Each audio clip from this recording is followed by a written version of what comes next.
श्री राम समर्थ। श्री गणेश जी को, माँ सरस्वती को, श्री समर्थ सद्गुरु जी को प्रणाम करके कुछ पल भगवती का चिंतन करके श्रीमद् देवी भागवत सारामृत कथा श्रवण करेंगे। ओम ऐं ह्रीं क्लीं चामुंडाय वीच्चे। ओम ऐं ह्रीं क्लीं चामुंडाय वीच्चे। ओम ऐं ह्रीं क्लीं चामुंडाय वीच्चे। ओम ऐं ह्रीं क्लीं चामुंडाय वीच्चे। ओम ऐं ह्रीं क्लीं चामुंडाय वीच्चे। जगदम्बा माता की जय। सर्वमंगल मांगल्ये शिवे सर्वार्थ साधिके शरण्ये त्र्यंबके गौरी नारायणी नमोस्तुते। सभी श्रोताओं को सादर नमस्कार। श्री जगदम्बिकायै नमः।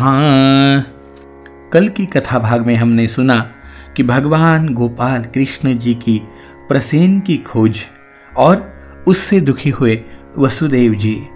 जब देवर्षि नारद जी और वसुदेव जी का संवाद होने लगा, वह संवाद में जब वसुदेव जी को भगवती पराम्बिका शक्ति का आवाहन करने के लिए देवर्षि नारद जी ने कहा, तब वही बात सुनाने के लिए देवर्षि नारद कहने लगे कि जब कंस पापी के अत्याचार के पीड़ा से देवकी दुखी हुई, जब हमने महर्षि गर्गाचार्य की प्रार्थना की, तब गर्गाचार्य जी आकर कहने लगे, हे वसुदेव, वसुदेव महाभाग शृणु तत्साधनम परम।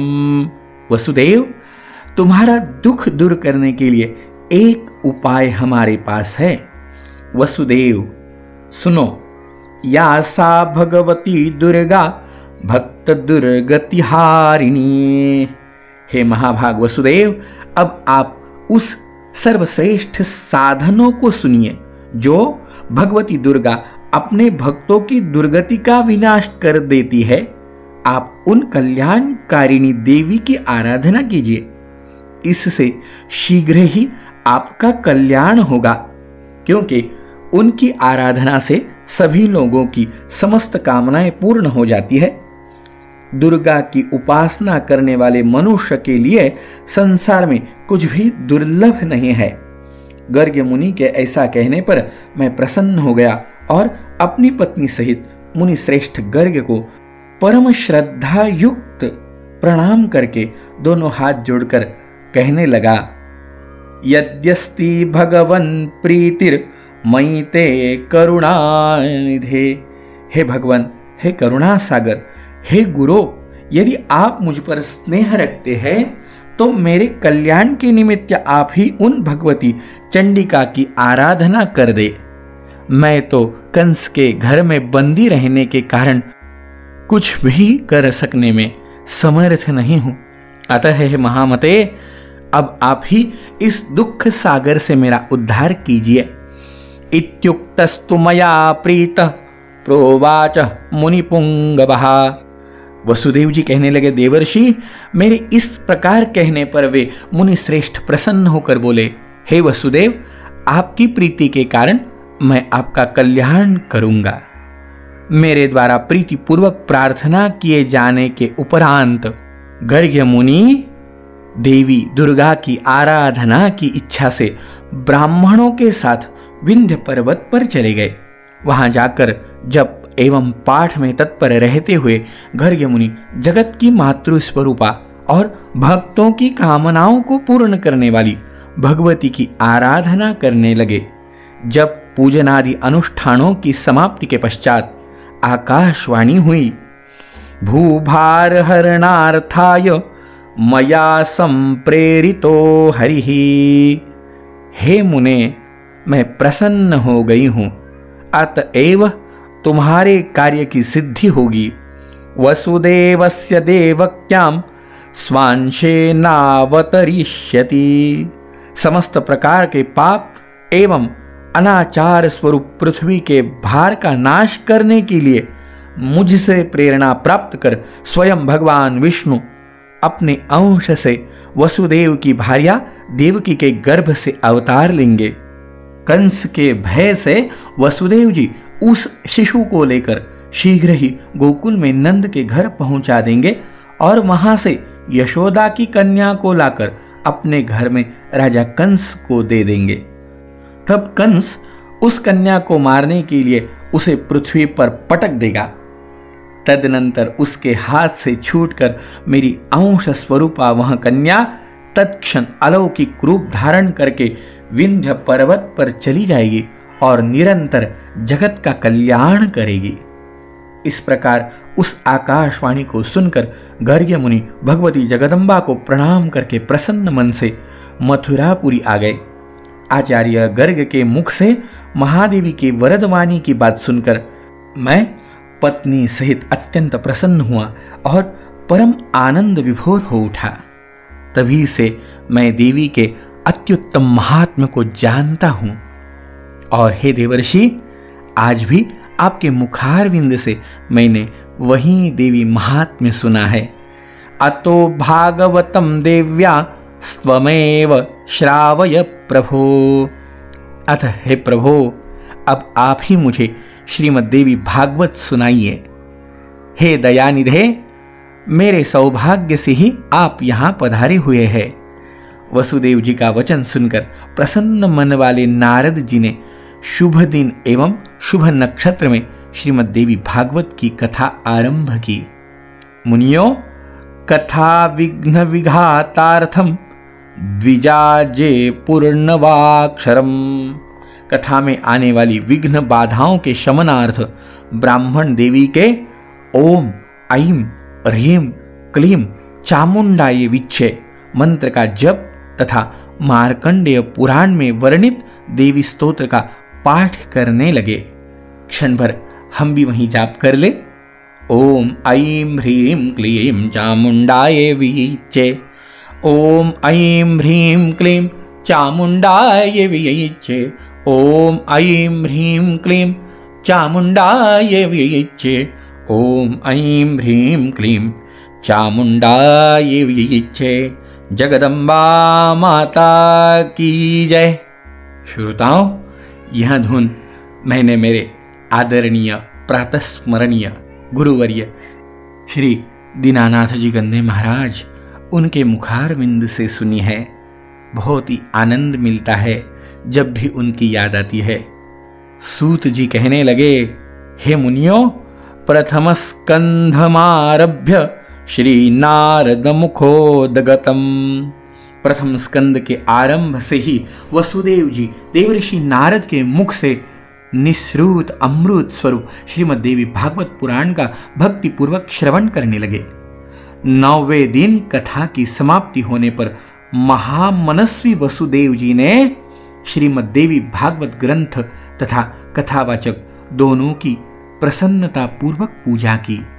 उधर कंदरा में श्री कृष्ण तथा जाम्बुवान के बीच चल रहे युद्ध में श्री कृष्ण के मुष्टिका प्रहारों से जाम्बुवान का शरीर अत्यंत शिथिल पड़ गया था। उसी समय जाम्बुवान को भी पूर्व काल की घटनाएं याद आई और भगवान श्री कृष्ण को परम भक्ति के साथ प्रणाम करके अपने अपराध के लिए क्षमा याचना करते हुए उसने भगवान श्री कृष्ण से कहा, अब मुझे ज्ञात हो गया कि आप ही रघु श्रेष्ठ श्री राम ही हो। अथागत स्मृति सोपि भगवन्तं प्रणम्य च उवाच परया भक्त्या स्वापराधम क्षमापयन्। हे रघुवर, मुझे क्षमा कीजिए। ज्ञातोऽसि रघुवर्यस्त्वं यद्रोषात् सरितान् पतिः क्षोभं जगामलङ्का च रावणः सानुगो हतः।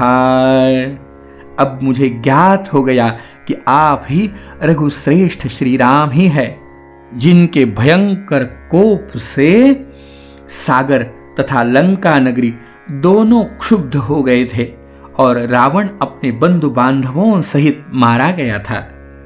स एवासि भवान कृष्ण, हे श्री कृष्ण, वे राम आप ही है। अतः मेरी धृष्टता को क्षमा करो।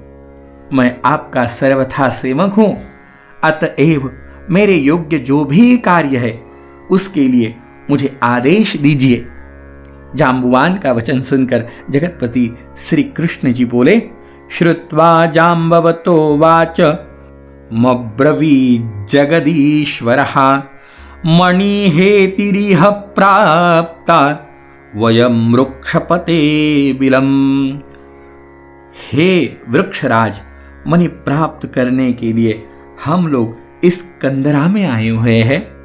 तत्पश्चात वृक्षराज जाम्बुवान ने श्री कृष्ण की विधिवत पूजा करके समंतक मणि तथा अपनी पुत्री जाम्बवंती उन्हें प्रसन्नता पूर्वक अर्पित कर दी।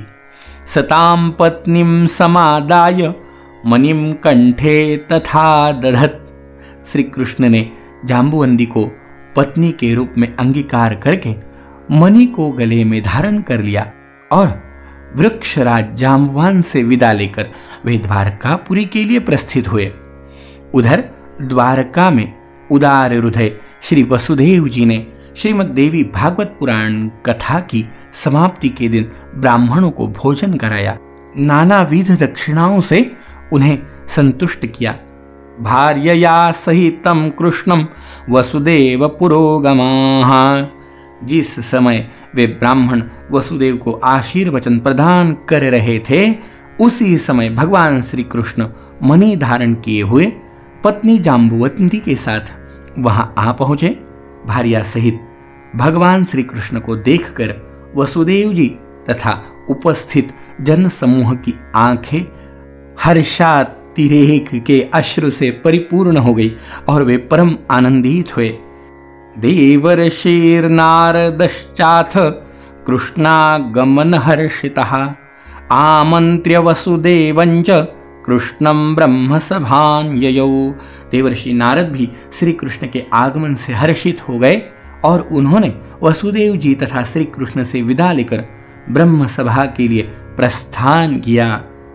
हे मुनिगण, हरित चरितमिदं यत् कीर्तितं दुर्यशोघ्नम् पठति विमल भक्त्या शुद्ध चित्तः शृणोति स भवति सुखपूर्ण सर्वदा सिद्ध कामो जगति च वपुषोन्ते मुक्ति मार्गं लभेश्च। जो मनुष्य निष्कपट भक्ति एवं शुद्ध हृदय से भगवान के इस विख्यात प्रख्यात तथा कलंक नाशक चरित्र का पाठ एवं श्रवण करता है, वह पूर्ण सुखी हो जाता है। जगत में उनकी सभी कामनाएं पूर्ण हो जाती है तथा मृत्यु के अनंतर वह मोक्ष पद प्राप्त कर लेता है। यही कथा जो श्रीमद् देवी भागवत महात्म्य के बारे में हमने सुनी, वही कथा हमने आपको सुनाई। तत्पश्चात और क्या क्या कथाएं हुई और भगवती का महात्म्य कैसे बढ़ा, सुनेंगे कल सुबह ठीक 7 बजे। तब तक जय जय रघुवीर समर्थ।